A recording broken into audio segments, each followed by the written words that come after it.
NPCs are known for a few things: opening doors and dying. A lot.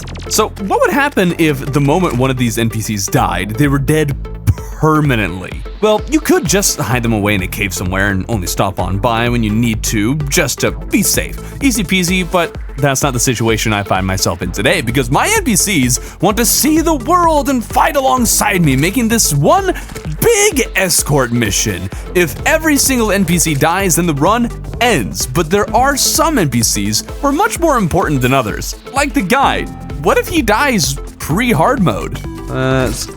You have gotta be kidding me! Well, that's what ended my first run. In the second run, I decided that the guide wouldn't die permanently until entering hard mode, because when I have a train of some 20 NPCs behind me, they can kill voodoo demons that are off camera. We'll try to keep him alive, but let's just see how it goes. My first world was a stupid good seed, and right away the second isn't nearly as great, but we'll make do. Make Connor the guide our first partner, chop down some trees, and immediately set up 3 houses. We are in the danger zone, with only Connor being behind us, so we need more NPCs as fast as possible to give ourselves some more lives in case the worst should happen. And if you're wondering why there's a guide following me and one who isn't, that's just how the mod works. The one that follows I can't interact with, but they will attack nearby enemies similar to summons. The ones at home work as normal and follow the same rules as the ones that follow me, so I had to keep both alive, and if either of them die, then both are gone forever.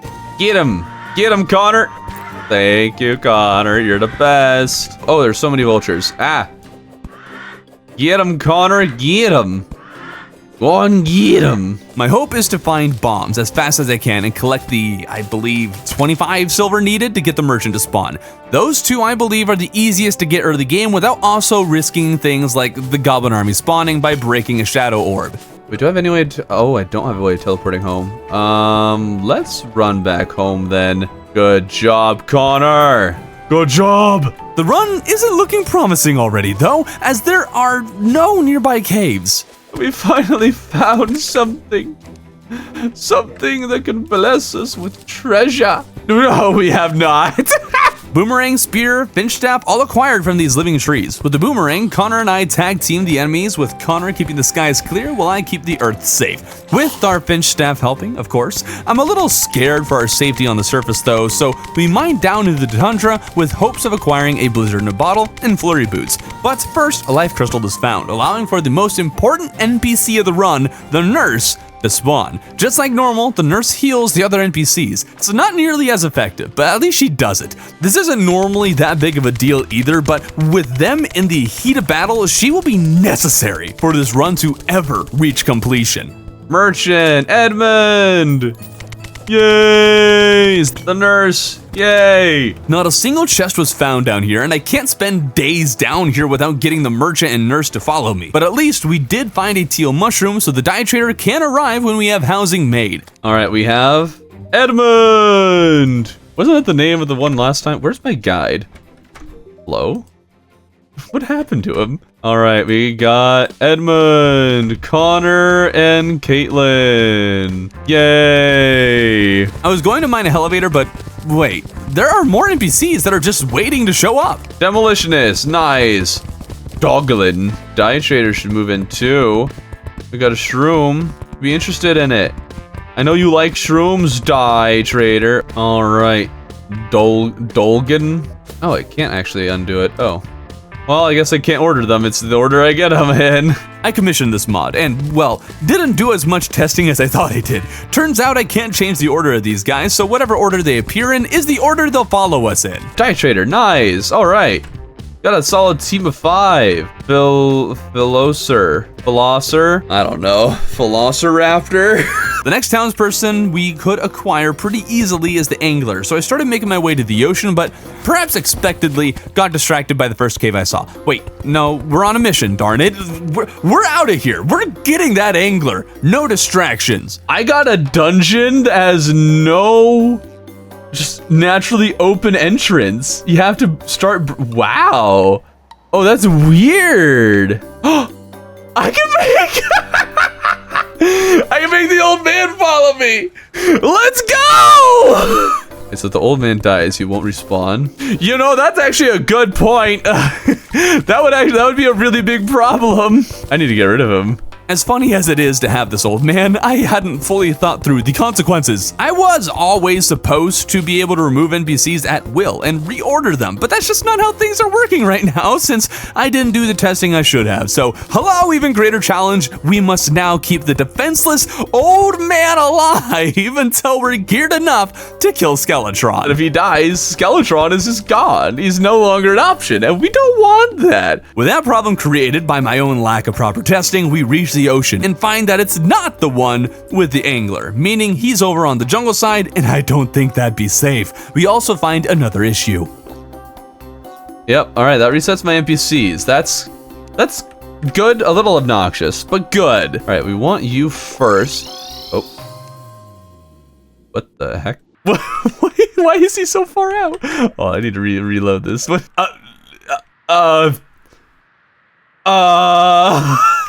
Let's try reloading it again. Well, we have 2 Connors and 2 Philosophers. I don't know if there's a way to undo this. This could be problematic. I created this problem, so now I have to live with it. Could I duplicate my NPCs endlessly and have a literal army following me? Sure, but if a single one of the duplicates died, then I lose all of them, and I think creating more squishy targets would not be worth the modest damage they'd add. There's also another problem. The slimes are not spawning. I could really use one so I can throw him a copper short sword and see if I can get him to follow me. It would appear that these NPCs following me count as a roaming town, thus turning off spawns. In a way, this makes things easier, and in a way, it makes things harder. We'll get a number of these problems fixed as we continue, but for now, we're going to head into the underground desert where spawns still exist and the golfer awaits. All right, this is going to be quite a dangerous place for my NPCs, because rolling cactuses could just take them out. Oh. Okay, well, they were fine. Oh, no, they were not. Oh, those guys are low. The challenge of the run becomes quite apparent. These NPCs will, without hesitation, attack enemies in caves I can't see and smash rolling cactuses right into their own faces. The amount of care we'll need to have down here in other caves is extraordinary. Woo. Cactuses do a lot of damage to them. I will face tank it. I'll do that to protect my people. Can't always face tank though. Sometimes I just can't move for the sake of making sure my people live. Yeah, looks like that did reset it. Good. Oh, not so good.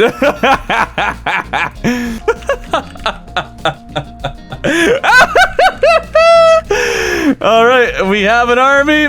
And it's never leaving my side. The elevator begins, and now I actually understand how this bug occurs, so hopefully we won't create more clones. Loot is one thing we're really struggling with. It didn't have a single accessory until this glowing mushroom with a flipper, inner tube, and a band of regen. Now I can swim, but that's about it. With these swimming abilities, I could find another band of regen and another band of regen. Enough! I don't need more bands of regen. Got another pair of flippers and then something new, a flare gun. Truly, my chest luck is the best ever. Let's check the Sky Islands. Oh, this is fun. The conga line grows forever. Never mind the extra Dolgan and Philosopher. Yeah, whatever. They have appeared. They're there. Don't worry about it. Up here, how has a celestial magnet and nothing else because Sky Island generation on Medium World sucks. Also, I forgot I have literally nothing to break my fall. Oh, no! Let's make a hook. That will be handy dandy. Yeehaw! Only got a Star Fury from the second journey. Back in the elevator, we find a spider cave, but there was no stylus to be found. But we can confirm that they don't take damage from lava, which is a massive relief.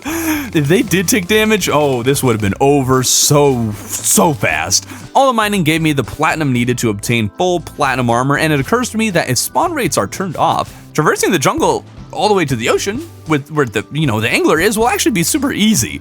We blow up a shadow orb along the way. Forget the angler, we have Trayvon, the arms dealer, and we need some loot. Now we are set But before continuing, I thought of something. The way the run is going, we're a bit too bugged for my liking. But I know how to avoid duplicating NPCs, so to fix our current problem, I dropped off all my stuff into a chest, made a new character, restored my health, and moved over the map data to the new character. Now we have the opportunity to get this run back on track and organize our people however we'd like. And let's see, first let's get you, so explosives hit you first. There we go. All right, we have Connor, Edmund, Trayvon, Caitlin, Dolgan, and Philosopher. Now this challenge can really get going, at least mostly. Spawn rates on the surface will get fixed a little bit later, but they are still prevalent in the underground desert where we once again are searching for the stinking golfer. Only now we have a Star Fury to clear out all the rolling cacti before my NPCs have a chance to do a dumb. Oh, the arms dealer is good. Trayvon, we must protect him. He is powerful. Look at that. Shooting silver bullets at him. Oh. Demolitionist is my worm clearer. Nice. Fun fact about the golfer I didn't know until now, you need to have suitable housing available in order for the golfer to spawn, not just for him to move in. Jim Mulligan, joining our ranks. There we go. The mod still has issues making my NPCs looking like they're gone when I teleport. They're reappearing when saving and exiting, but I need to let them disappear real quick so I can teleport to the ocean in a rather unconventional way. Oh, well, well, that's helpful. That's exactly where I want to be. All right, now we just need the angler to show up somewhere. What? Where is he? Here, we'll do this. I can get the town slimes. Let's go! I don't know if he's gonna do anything. Oh, there's the angler. Oh, dude, we need to get the zoologist because that'll get us the dog, bunny, and whatnot. Our team grows to 9, 0 casualties, but also 0 boss kills. But we're finally in a position to kill some bosses. As much as I'd love to take down King Slime first, slimes are not spawning for, reasons I've already mentioned, so I have no gel. So instead, we're going to have to face the more deadly Eye of Cthulhu. Can we keep every single NPC alive in the face of this giant attacking eye? All right. Carlo! Okay, Eye of Cthulhu! Oh, that's nerve-wracking. We can get the Dryad from it, though.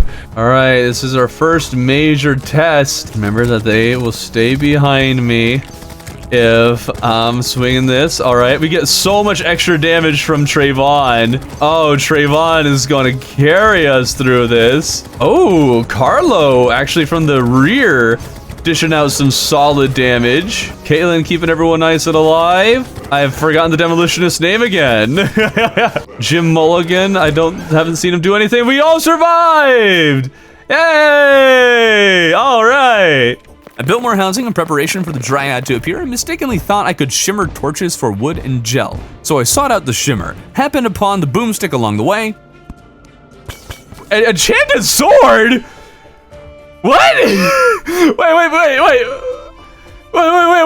what? Turns out torches turn into aether torches, so now my only hope is to use shadow candles to allow spawns again, but I need an ectomist, and I don't have any tombstones. Oh, wait a minute. You. Follow me. Maria. That's a nice name. Let's get a cat license. Follow me, Misty. Aw, that's cute. I need to get the Dryad there. Right. What the heck is that name? Rhinthariel. Rhinthariel? Protect Misty. Keep her safe. Same with you, Maria. Wait, why is there no Ectomist? Wait. What is going on here? Why is there no Ectomist? Oh, the party girl! Hey! Sunflowers prevent Ectomist? Wait, what? What? Sunflowers Oh! I did not know that! Shadow candles didn't actually bring spawn rates back, but this is when I got a hold of the developer and fixed things up a bit. Spawn rates are back, and some other details have been fixed. Still can't reorder them though, so we'll just have to incorporate that into the challenge. We need to remind ourselves of all their names. Make sure got them all down. Let's see. Maria, Jim Mulligan, Carlo, Connor, Edmund, Misty the Cat, Sterling, Philosopher, Ryan Ethereal, Maria, Bailey, Caitlin the Nerd. Oh, he updated it. So, that's so nice. Traveling merchant. Can we have him follow us? Yes, we can have the traveling merchant with us. Oh, let's go. All right, we got Aiden. Last thing before getting to more bosses, exploring the jungle for a blade of grass and whatever other loot we can find. All right, if you guys can deal with the one behind us, I can deal with the one in front of us. Oh, almost took out Bailey. Oh my goodness. Aiden the traveling merchant left, but the ghost stayed behind, which is an issue because the ghost does literally nothing but, well, die. So perhaps making these merchants follow me is not the best idea. Don't get him hit like that, Corbin. Man, they're squishy. How are you going to keep them alive for very long? There's a new item that makes ghosts disappear, but it's not working quite right. It doesn't even work on, well, the ghosts that do nothing. It doesn't recognize them, so it doesn't even work against the ones that I needed to work on the most. But also, when I made one cat disappear and then made her re-follow me, she was over the top of the traveling merchant ghost, so we have this one empty slot. We also got Mika, the skeleton merchant, who runs into the same issue as the traveling merchant, but it was too tempting to let him follow me, okay, so I did it anyways. He's gonna hard carry us. Hard carry for sure. With Blade of Grass obtained, we make some slime crowns, but there's also no reason not to fight Eater first. In fact, it might be better to do so we can restock the NPCs with the nerdy slime after the Eater of Worlds. Definitely kill some. After all, they're floating around and are always inside of blocks, and that's where the Eater of Worlds travels, and, well, they won't be able to attack back inside blocks while the Eater is just devouring them. So there's a high likelihood we'll lose some people during this battle. I don't want to lose any of them. Remember Philosopher, our basically useless die trader, Trayvon the goat, Caitlin our nurse, Connor our guide. Remember Dolgan? I don't. I never remember his name, darn it. Are you attached to them? Because I am. Literally. The battle begins. Yes. All right. Stand strong. Stand strong and bulldoze. Stand strong and bulldoze. With the extra damage from the NPCs, we can clear this. Oh no. He pushed us back. Okay, there we go. Bulldoze again. Yes, now we can bulldoze again. Come on. Oh, we can keep them all alive. Come on. Give me some more healing. I have to beat it. I can't afford to lose. Okay. Yes! Oh, let's go! We're gonna keep them all alive! Hold the line! Yes! No fatalities! Oh, that's huge! There wasn't quite enough shadow scales to get full shadow armor in the pickaxe, so we had to kill the worm a second time. Nearly lost Trayvon, but overall it was an even easier battle. Also, another traveling merchant spawned, and turns out I can make new traveling merchants into ghosts, even if the first one is still there. We can stack traveling merchants! King Slime was a simple manner of running in one direction while attacking, adding Stratford, the nerdy slime, to our army. Jerry, the tavern keep, was lying around, and I had to make sure to buy plenty of crystals and the stand for the Old One's army, just in case we decide to do that. Probably not, but we have to make sure that we buy everything we might need from every NPC as soon as possible to ensure we're not locked out of their gear. Now off to the dungeon to kill Skeletron and ensure we're not locked out of the dungeon forever. Just gotta clear out this meteor right next to the dungeon so the meteor heads aren't a problem during the boss fight or anything.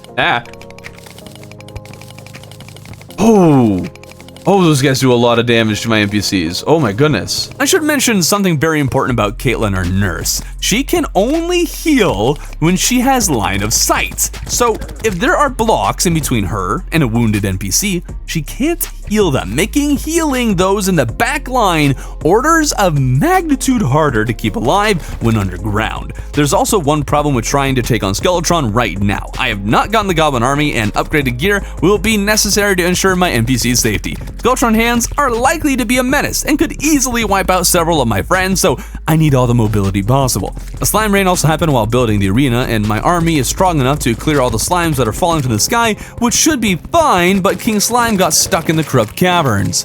Where is he? What? Just oh! Oh my goodness! Are you King Slime just wipes out the entire run with a surprise attack? Oh, well that works. I don't think they can get damaged. Okay, that's fine.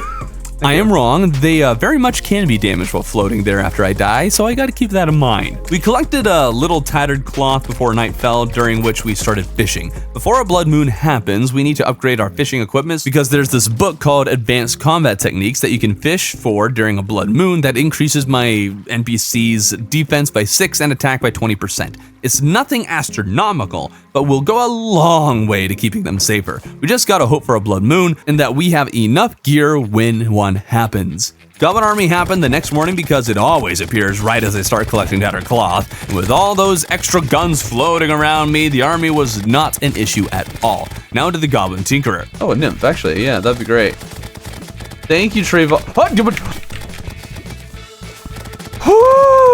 Welcome Stazen to the team. Tinkerer's Workshop and Rocket Boots acquired. We have everything we need from him, but keeping him alive for reforging later on would be very nice for gear that can't be shimmered. While waiting for the next night, I started working on the Queen Bee Arena. She's not necessary, but I'm confident we can kill her without any losses and gain the Witch Doctor. What I hadn't thought about was how my NPC train is now at the point that I often can't see the enemies that are about to hit my back line. And since I'm making a wide open area, there are plenty of enemies that are spawning. It also turns out Caitlin, our nurse, can only reach so far, and so she can't heal Jerry or Stazen in the back even when nothing is blocking her. They are entirely reliant on passive healing, unless I change my direction, but we'll talk about that later. For now, we lost nobody making the arena, and it's time to challenge Skeletron. After this, we'll be able to get the Clothier and Mechanic. We'll add 2 more NPCs to our group. Plus, the Mechanic and Clothier should have solid attacks to help protect that back line. Let's do it. Watch those hands. Oh, they're already taking big damage. Okay.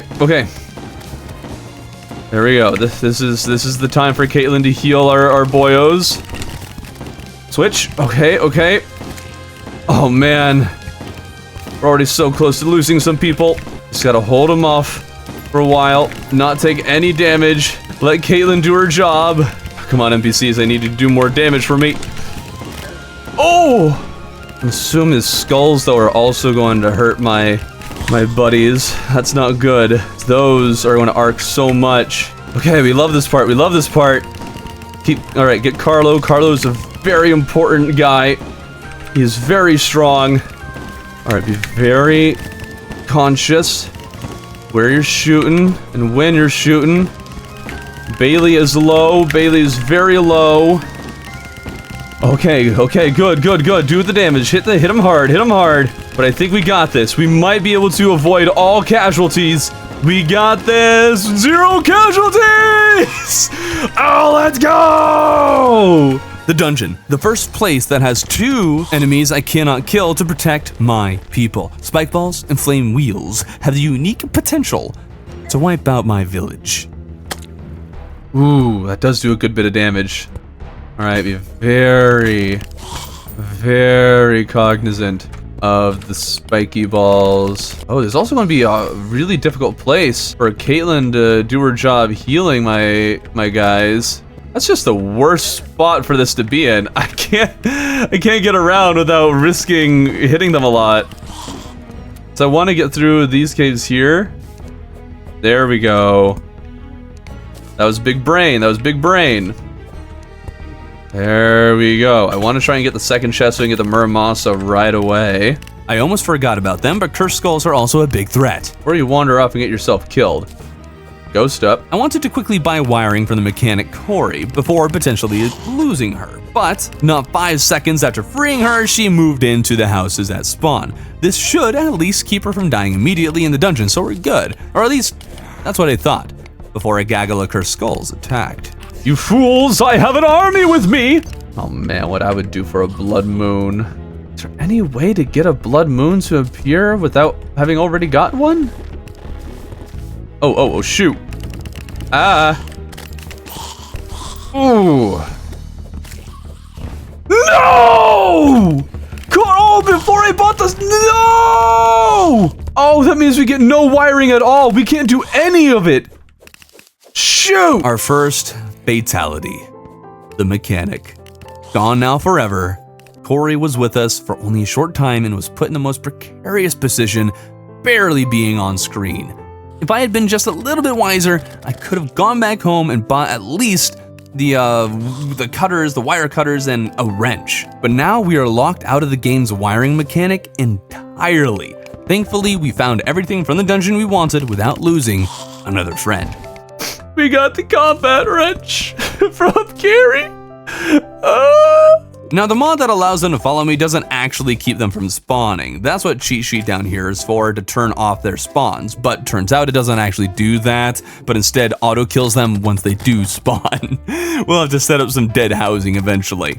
Edgar, welcome to the team. Into the Underworld, we need to start making a bridge, mining hellstone, looting chests, and keep an eye out for bone serpents, who are likely the greatest threat to my NPCs. All was going just swell until I saw this one demon hanging out in lava. Thinking it was a regular demon and wanting a demon scythe, I decided to kill it with my blade of grass. What? That was a... Are you kidding me? That was a guide? What? That was a guide, dude! Connor is dead, but technically I'm letting the guide respawn. I feel like maybe he shouldn't, since I was dumb, but considering how I do a lot of those, well, the NPCs are definitely going to kill him. Oh wait, I have Star Fury. Okay, we gotta kill him at just the right moment. No! Oh, come on! I tried so hard for that one! This is another reason why we're letting the guy respawn until hard mode. If this video does well, maybe I'll do it again, but I have to keep him alive. I don't know. Let me know what you think in the comments. Terra Spark. Awesome, love that. We're still doing the odd fishing quest, which took my mind off of the Underworld long enough to remember Queen Bee needs to die. Oh, wow, I didn't mean to do it yet. Yeah, I knew Queen Bee wouldn't be a threat. Oh, it doesn't even do that much damage to them. Oh, but the man-eaters do. Oh, no. Man-eaters are almost killing my guys. The arena is barely large enough for Caitlin to see and heal my goblin and Clothier, but at the same time, man-eaters are appearing at the edges to take a bite out of my people. We might lose Stazin. Stay away from me, man-eaters. I need to stay in the middle of the arena so the man-eaters don't get them again. All right, let's hang out here. All right. Oh, no, Stazin! Oh, all right, no more Goblin Tinkerer. Ah, the stupid man-eaters! Trying so hard to keep the tavern keep alive. Come on. Come on, die. Die. Die. Come on. All right. We got it. Yes. Okay. Well, get out of here. Our second fatality, Stazin the Goblin Tinkerer. We now will not be able to reforge anything in hard mode. This will make the run so much more difficult, but far from undoable. Jamundi the Witch Doctor will have to take his place. Also, we got Lucky the dog. The true tragedy, though, is that we lost Stazin just to get Jamundi, who, during a blood moon we long awaited for, revealed has a major problem. It would seem that his attack deals damage not only to the other NPCs, but also to himself, causing himself to self-destruct. We had lost possibly one of the most valuable NPCs for one who immediately joined him in the grave, thankfully without taking anyone else with him. Chamundi, you traitorous snake, stay in the ground where you belong! But not all is lost, because that blood moon, we fished up the advanced combat techniques to upgrade our people. Yes, more damage, it works! It works!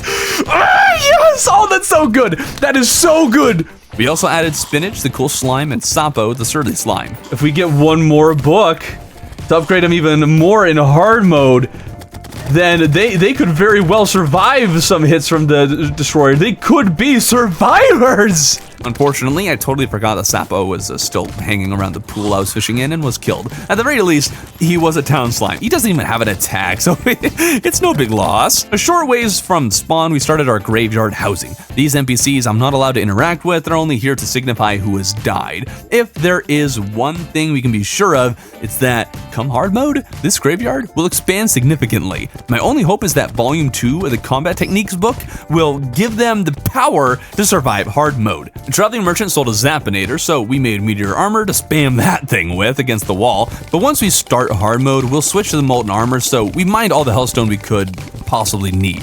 While it fresh summoned, we kill it without hardly being hit. Got it! All right! Wall of Fresh down, we're in hard mode. Now Connor, or Luke, or whatever the new guide's name was, is gone forever.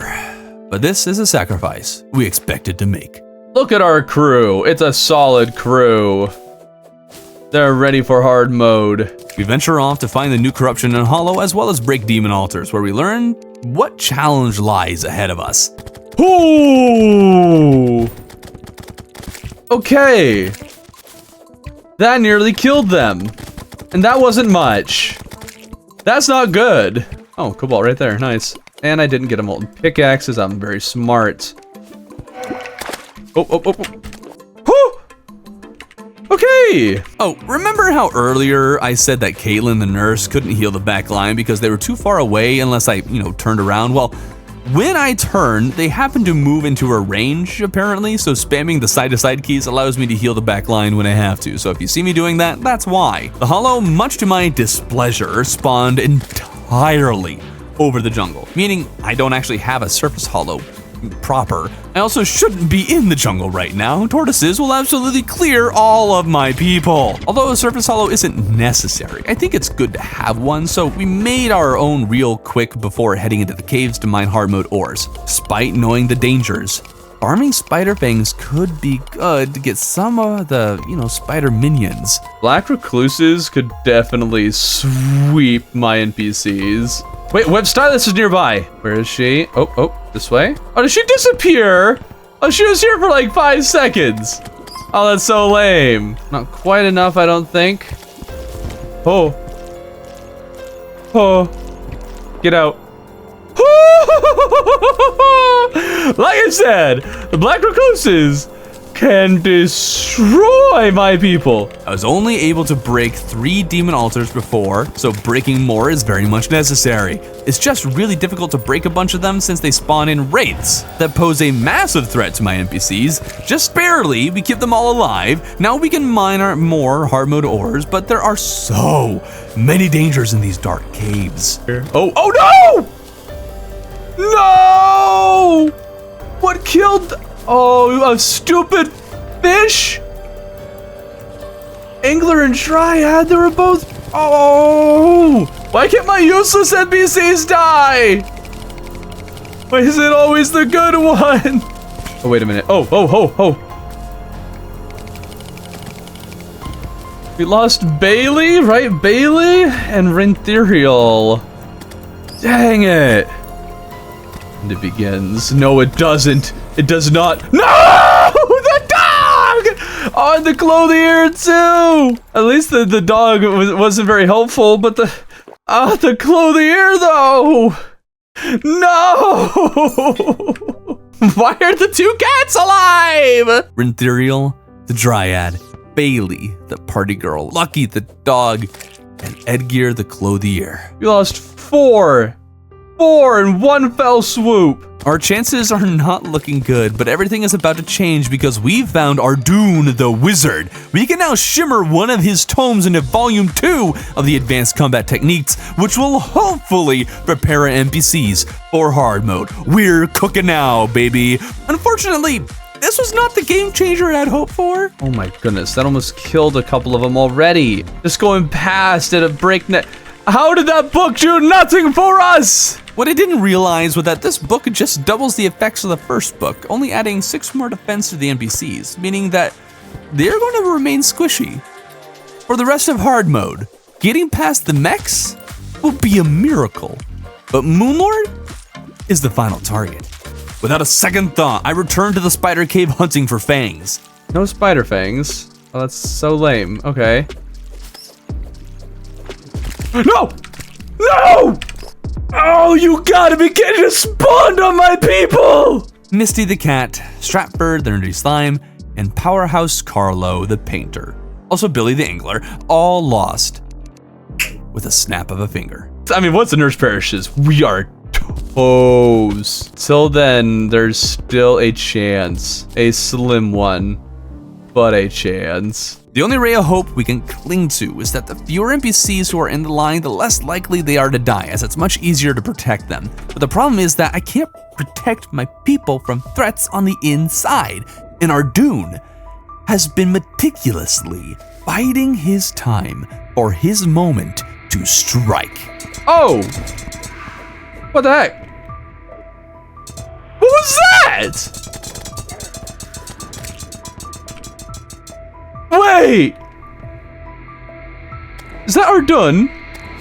Thankfully, nobody was lost in his assassination attempt, and because he's a wizard, his spells blew up in his own face. Still, we lost a powerful member of our team. With our recent losses, I head to the jungle where I learned that it was never traitors in our midst who posed the greatest threat. No! No! We have 2 guys left. Dolgan and Edmund. Only 2 lives remain. Lose them, and the run ends. Not only that, but our beloved nurse Caitlin and strongest fighter Trayvon both perished. Some would think the run is basically over. But now we only have 2 NPCs to keep alive, and there are more we can find. The run isn't over yet. We mine and obtain titanium armor. At long last, we find the stylish Roxanne, and after shimmering some vile powder into purification powder, we get Blanton, the tax collector. Our team grows more and is still a manageable size. We also, at long last, get the spider staff. Perhaps a summon class would be the best way to go for this specific run because these spiders and other summons are doing a great job at keeping my town alive. My objective now, obtain souls at night. With them to make a shadow key to spawn the biomimics or a natural spawn, I can get the dart rifle. The destroyer will be my first target. Sure, he's known as the village killer, but with the superstar shooter and cursed darts, I think he can be safely cheesed. We just need to keep a careful watch out for worms to spawn down here. They do massive damage, and without the nurse healing is slow going. I was afraid the corruption wouldn't be safe to farm in at all, but with a handy lava pool and keeping an eye out for worms,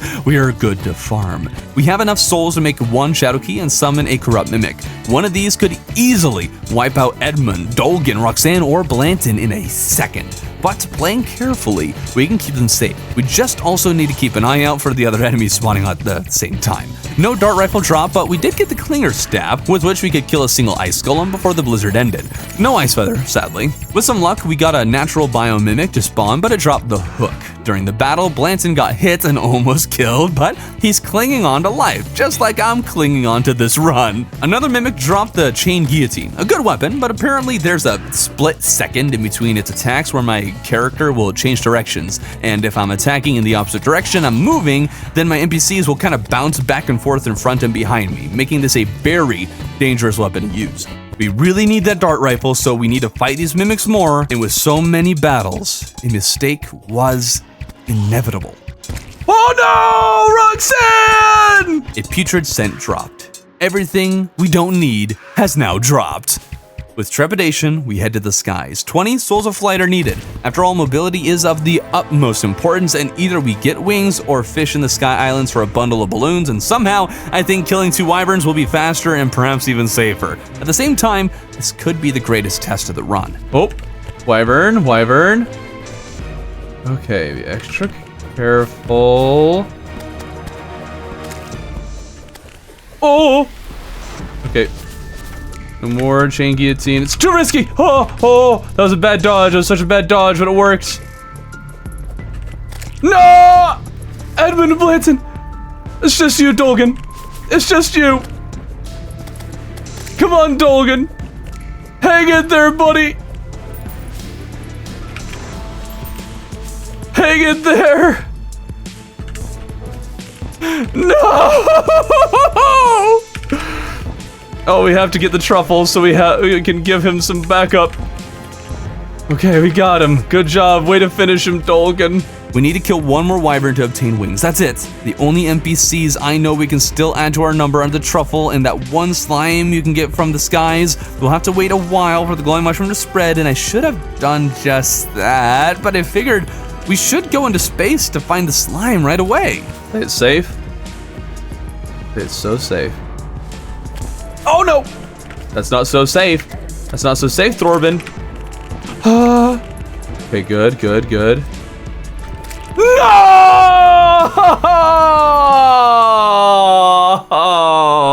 Dolgan, our final NPC, was now dead, and so was the run.